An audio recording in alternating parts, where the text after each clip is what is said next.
दार्जिलिंग से आ रहे थे और रास्ते में दिख गई, आपको बता दें कि बिहार के राजनीति में एक अहम नाम और ख़ास तौर पे सवर्णों की राजनीति करने वाले नेता आनंद मोहन जी से मुलाकात हो गई और फिर हमने सोचा कि इनसे क्यों ना बात किया जाए। बहुत बहुत स्वागत है सर। धन्यवाद। सर, बिहार के राजनीति में इन दिनों काफ़ी सक्रिय आप दिख रहे हैं और सवर्णों की जो लड़ाई है मुखर होकर लड़ रहे हैं, क्या कहिएगा? देखिए, हम सब दिन सक्रिय रहे, कोई आज सक्रिय रहने की बात नहीं। बात कुछ ऐसी थी जेडीयू के अंदर जिसको मुखरता से उठाना ज़रूरत था, यही वक्त था। तो जो हमको सच लगा उसको मैंने उठाया। जो मेरी आदत है, हम किसी व्यक्ति के या कोई पार्टी के अंदर अगर डेमोक्रेसी ख़त्म हो रही है, जी जी, एक बात जान लीजिए, नई पीढ़ी के लोग आप लोग हैं, तानाशाही उसी देश में आती है जहां पार्टियों के अंदर पहले डेमोक्रेसी समाप्त हो जाती है। जब इंटरनल डेमोक्रेसी, पार्टीगत डेमोक्रेसी ख़त्म होगी, उसके बाद ही उस देश में तानाशाही का खतरा होता है। तो अभी क्या है कि लोग पार्टियों की गुलामी करते हैं, नेताओं की गुलामी करते हैं। ये लगता है जैसे कोई चंबल का गिरोह हो, उसके नेता हों, उसके सामने जुबान नहीं खोलना है।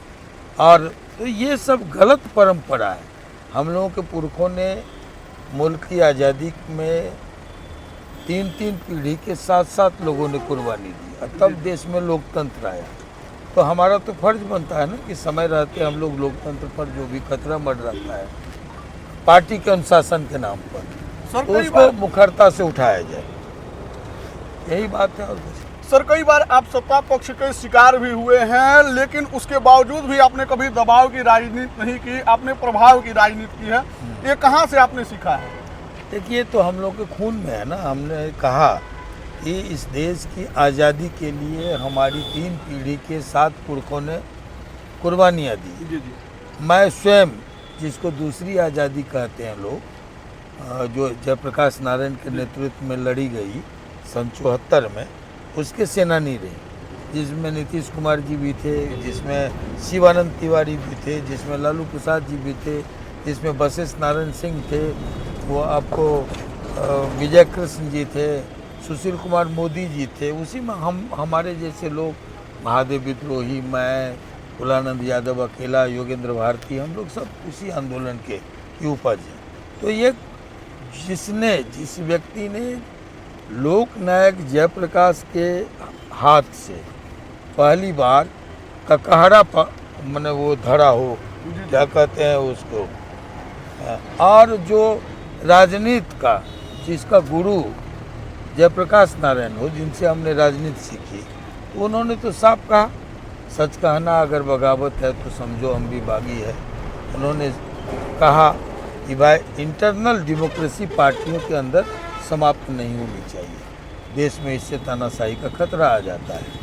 तो हम लोग तो तब से उनके बताए रास्ते पर चलते रहे। भारतीय राजनीति में आनंद मोहन का वो कद रहा है कि आनंद मोहन एक पार्टी के सुप्रीमो रहे और उस पार्टी से जीते भी, और साथ ही साथ वो पार्टी जो है अब किसी पार्टी में शायद आपने विलय कर दिया, लेकिन जब एक मोमेंट आपने वर्तमान में क्रिएट किया था, लोगों को लग रहा था कि फिर आनंद मोहन कोई पार्टी बनाएंगे। क्या पार्टी बनाने की मूड में है या फिर? देखिए, पहले तो जो कुछ बेईमान लोग किसी पार्टी को गलत तरीके से कब्जा कर ले, जिसको पार्टी बनाने में जिसकी कोई भूमिका नहीं है, तो पहले तो उनके खिलाफ,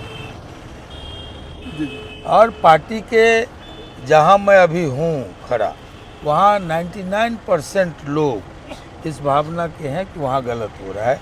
नीतीश जी के साथ गलत हुआ, जो सत्ता परिवर्तन किया गया वो गलत हुआ, अब निशांत की सब भावनाओं को समेट दिया गया। तो ये जो पिछड़ों अति पिछड़ों में भी जो आक्रोश है ना, और अब मैं कहता रहा हूँ कि नीतीश कुमार बड़ी बैलेंस तरीके से बिहार को लेके चला। जब वो आए तो न तो हिंदू मुसलमान का दंगा हुआ, न बैकवर्ड फॉरवर्ड की लड़ाई हुई।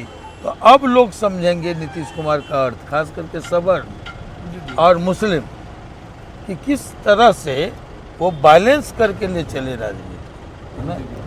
कोई जातीय दंगा उन्माद नहीं हुई और न कोई दंगा हुआ और न कोई धार्मिक कट्टरता सामने आई। ये बड़ी बात थी कि सफलतापूर्वक एक बीमारू प्रदेश को विकसित प्रदेश के रास्ते पर लाए, पटरी पर लाए, बेपटरी बिहार।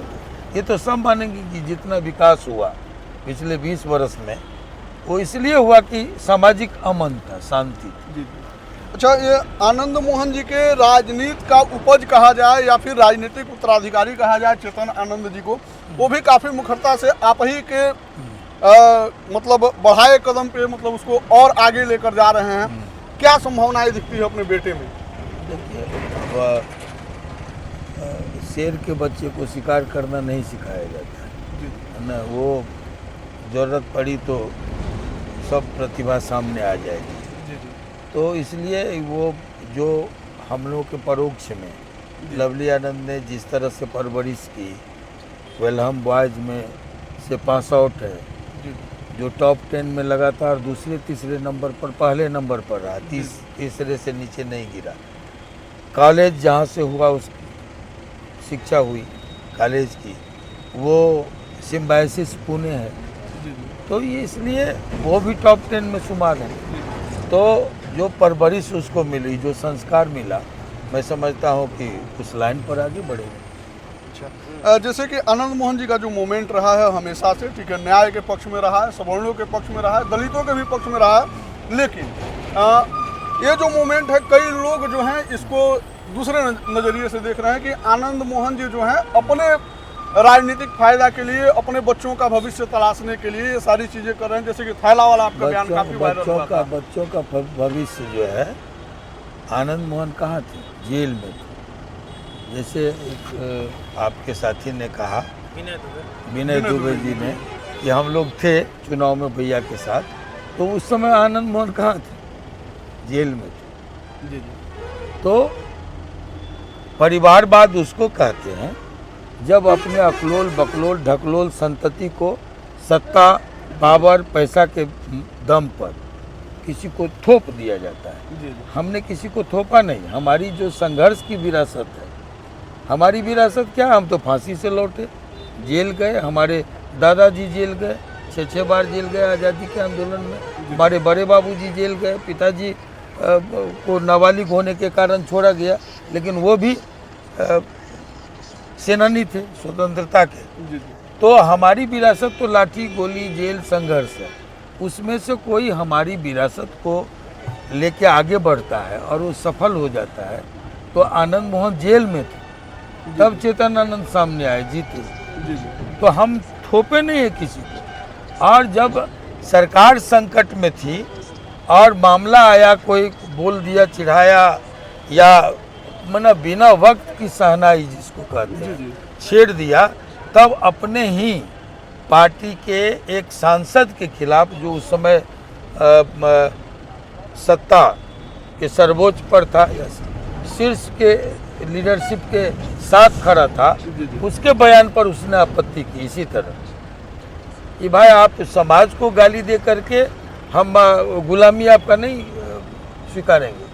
एक तरफ समाज को गाली दिया जाए और दूसरी तरफ जो है, तो ऐसे सवालों पर वो खड़ा हुआ। और कल को कहते हैं लोग कि आज परिवार के लिए, तो परिवार के लिए कब आनंद मोहन ने कहा? वही एक मायका लाल हो सामने आके बताए, या आनंद मोहन ने किसी लीडरशिप को, बीजेपी और कांग्रेस, जेडीयू नहीं, जेडीयू में जो एनडीए है उसमें लीडरशिप के किसी एक व्यक्ति को आनंद मोहन ने कहा हो कि हम मेरे बेटे को मंत्री बना दो? ये तो एक बड़े सवाल को ओझल करने के लिए, भ्रमित करने के लिए, डाइवर्ट करने के लिए बातें लाई जाती। कोई है मायका लाल तो कहे कि आनंद मोहन ने कहा कि मेरे बेटे को मंत्री बना दो। ये मामला कहाँ से आया? मैं तो तब खड़ा हुआ एयरपोर्ट पर जब मंत्रिमंडल गठन के 1.5 महीने पहले, जब ये परिवर्तन हुआ और हमने कहा कि पूरा राजनीतिक महकमा स्तब्ध है, कि किस तरह से गन पॉइंट पर लगता है जैसे किसी से इस्तीफा लिया गया हो और किसी दूसरे को थोपने की बात चला है। बैठाया नहीं गया था उस समय, तो हमने कहा था कि ये एनडीए का नुकसान मंत्रणाकारों ने किया, वहाँ से लोगों को चिढ़ थी, तो इसको डाइवर्ट किया कि बेटे को नहीं बनाया गया। तो हमने कहा नहीं, तब हमने कहा था कि बेटा अगर सरकार बचाएगा तो सरकार चलाएगा भी। जी जी। तो ज़्यादा समय नहीं लेंगे सर, क्योंकि सड़क पे आप तो रुके हुए हैं, ठीक है। और ये आपकी शालीनता है, इतना साधारण मतलब व्यक्तित्व कैसे मतलब जनरेट कर पाते हैं, या फिर कैसे मतलब एक रसूख वाला नेता मतलब इतना साधारण ये बाहरी आवरण है, बड़ी रसूख वाले हैं और एकदम आग चलते हैं आगे पीछे बम बंदूक लेके, ये सब मैंने नैरेटिव सेट किया गया। हम लोग आम कार्यकर्ता है, मेरा कोई गॉड फादर नहीं था। जी जी। और तब ऐसे में हम कार्यकर्ता से नेता बने। जी जी। कार्यकर्ताओं के दर्द को, उसकी पीड़ा को, उसके स्वाभिमान को, मान सम्मान को हम लोग समझते हैं, इसलिए कि नीचे से आए हैं, इसलिए ये सब कभी कोई मन में नहीं रहता एक है। आखिरी क्वेश्चन और कर लेते हैं। गोपालगंज जिला से आपका खास तौर पे विशेष बिल्कुल, रिश्ता रहा है, गोपालगंज तो हाँ। और गोपालगंज में वो विनय दुबे हैं, आपके बेटे से उनकी बड़ी बढ़िया बनती है। हाँ। हाँ? गोपालगंज कब आ रहे हैं? गोपालगंज जब आप लोग याद करेंगे, वहाँ से तो हम एक बार चुनाव भी लड़े थे, हाँ। उपचुनाव लड़े थे। जी जी। तो बहुत पुराना रिश्ता गोपालगंज याद आता है कि नहीं? है। बिल्कुल बिल्कुल हाँ? बिल्कुल। गोपालगंज आएंगे? जब आप लोग याद करेंगे हम आएंगे। तो हमारे साथ आनंद मोहन जी थे, और आप देख सकते हैं जितने साधारण तरीके से बतिया रहे इतने साधारण नहीं है। मिलेंगे वो लंबा चौड़ा पॉडकास्ट लेकर, तब तक के लिए धन्यवाद, थैंक यू।